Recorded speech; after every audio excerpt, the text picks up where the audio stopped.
This 1 acre land, which once used to be a food joint, has now been converted into a rock hub. N. Rupesh, who owns the land, says that they make articles out of granite and is based in Karnataka. They get rocks from mountainous areas and then it passes through various processes. It is trimmed, washed, polished and treated to convert into granite. 1 feet of rock costs around Rs 250 and goes till Rs 2000. There are different qualities of granite. Smooth granite is used to make idols of gods. The rocks are named as white granite, black granite, koila, Havralli Bande and Kuppam. There are around 20 other types of rocks in this place. The white rock, excluding designs, cost Rs 220 per feet. The black rock, which is also called Hassan green, costs around Rs 400. This material, which is not polished, costs only Rs 80.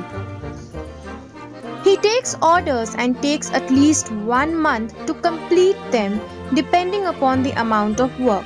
People give them orders of idols of God and parks.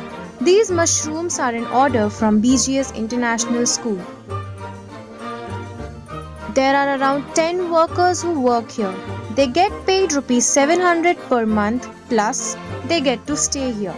Mr. Rupesh sends his workers to different locations to complete work. Right now, there are 2 orders going on.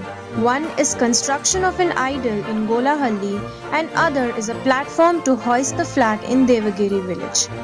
The workers are given safety measures to work in this environment as it might affect their health. When they carve or trim the rocks, they generally break it, and once it is broken, the rock cannot be used, which goes in waste. That time they face loss. Otherwise, Rupesh says that he has a profit in this business. The transport charges are paid by the person who gives them orders. The process of converting a rock into an idol is not a very long process, but needs a lot of expertise.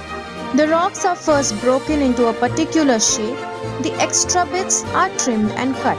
Then it is carved into a particular structure. The structure is then washed and polished, then it is painted in black and the end product is here. This small-scale business might not look very flourishing, but N. Rupesh is happy with his work and says that he is driven by passion and not by profit.